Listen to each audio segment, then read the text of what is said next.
Mal de dos des jeunes, c'est le mot même qu'il utilise. Mais il me fait peur. Il me fait peur ce tout vide, parce qu'il me dit que mon truc, ça peut être invalidant. Et puis, sérieusement invalidant. Ah, il me fait peur, mais ce qui est bien aussi, c'est qu'il me dit que, attendez, d'accord, ça touche peu de monde, ça peut faire très mal, ça peut être très invalidant, mais il y a un traitement qui existe, mais il est remboursé à 100% par la sécurité sociale. Par ailleurs, aujourd'hui, on dispose d'outils diagnostiques avec de la radiologie moderne qui peut permettre de faire des diagnostics plus précoces. Et surtout, on dispose aujourd'hui de traitements particulièrement efficaces depuis quelques années. Le problème de ce médicament, c'est qu'il a des effets secondaires considérables, qu'on ne peut pas encore bien analyser parce qu'on n'a pas encore assez de recul, mais ce que l'on suppose, c'est qu'effectivement, ce médicament a des répercussions cardiovasculaires et probablement aussi est un facteur de cancer. Ce que j'oublie de vous dire, c'est qu'il coûte 1 880 € par traitement.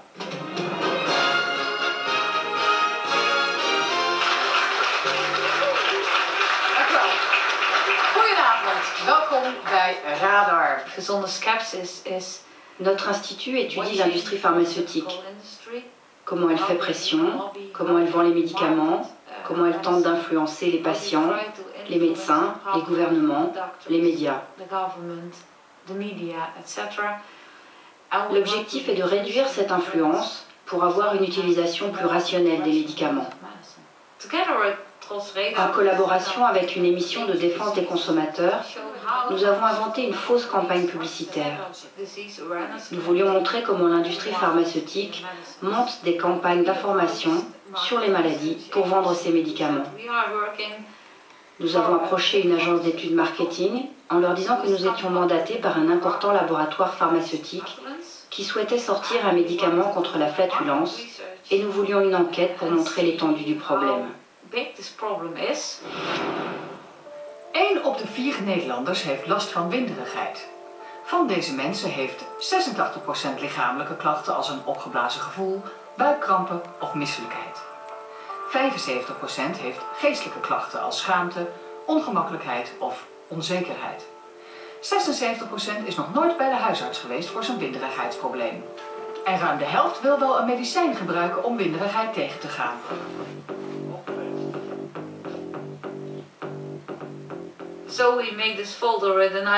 On a fait ce prospectus avec la photo d'une dame et des ballons.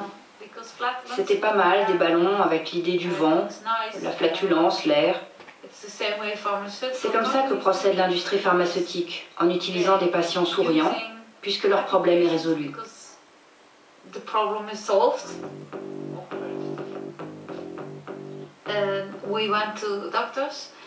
Nous sommes allés voir des médecins et ils ont tous accepté que nous déposions ces prospectus dans leur salle d'attente. Ils ont trouvé que c'était une chouette campagne et ils n'ont posé aucune question pour savoir qui était derrière, quel laboratoire ou quelle association de patients. Rien. On a pu déposer nos posters et nos tracts sans problème.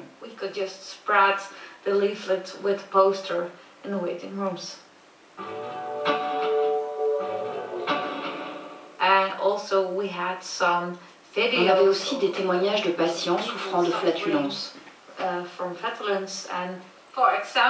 Par exemple, ma fille était une fausse patiente dont les camarades se moquaient à l'école.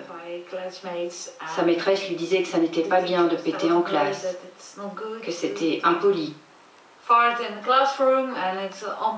Mais tout se finissait bien. Le médecin a donné une pilule et le problème était réglé.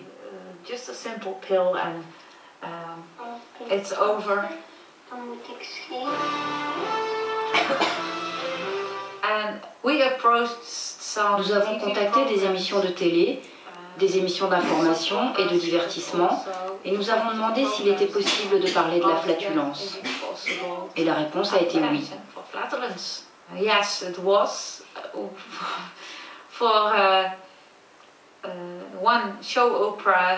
Un soap-opéra très populaire aux Pays-Bas, Les bons et les mauvais jours, a même proposé pour 50 000 € que dans un épisode, l'un des principaux personnages discute avec sa femme de son grave problème de flatulence.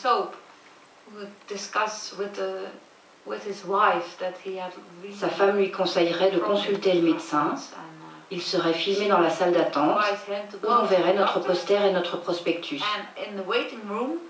Well, they would film him in the waiting room for the doctor, and there would be our posters of the flatulence campaign.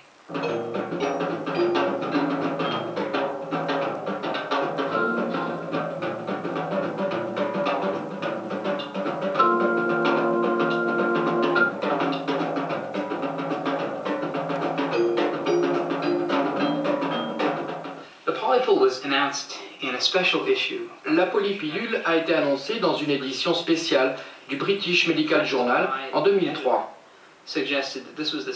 La préface de l'éditeur stipulait que c'était sans doute là l'article le plus important que le BMJ ait jamais publié et ne publierait jamais. C'est assez impressionnant quand on sait que la polypilule était complètement théorique. L'auteur de l'article suggérait que, plutôt que de tester systématiquement la population pour l'hypertension, pour le cholestérol, pour le diabète, etc., pourquoi ne pas tout simplement donner à toute la population, au-delà d'un certain âge, une pilule qui contiendrait de quoi soigner toutes ces maladies en même temps? La polypilule, dans sa forme théorique, contenait un diurétique, un bêta-bloquant, un inhibiteur de l'ECA, de l'acide folique et de l'aspirine. L'idée était de composer en fonction des bénéfices et des effets secondaires des uns et des autres pour que tout soit bien équilibré.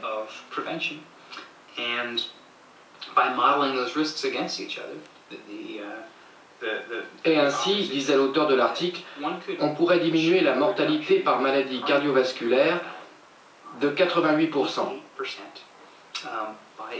Tout simplement en prescrivant cette pilule à toute la population de plus de 50 ans.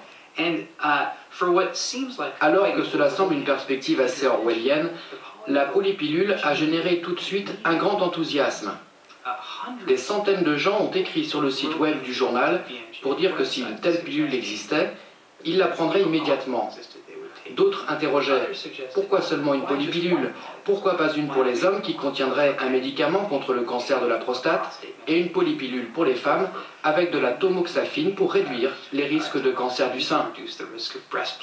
Donc là, vous vous embarquez pour la durée de l'existence qu'il vous reste à vivre. Vous voilà donc pendant 30 ans avec un comprimé par jour pour prévenir des maladies que vous avez l'une ou l'autre à peu près une chance sur 100 d'acquérir. Mais que se passe-t-il? La médecine est devenue folle. Elle a perdu tout sens de ce qu'est un risque raisonnable ou non.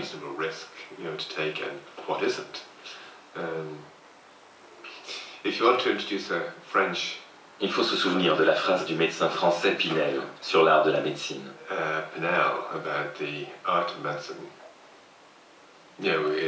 C'est bien de savoir donner un médicament pour traiter une maladie, mais c'est un art plus grand encore de savoir quand il ne faut pas traiter. Et cet art, nous l'avons perdu. Nous l'avons perdu parce qu'on ne peut pas dire non au marché.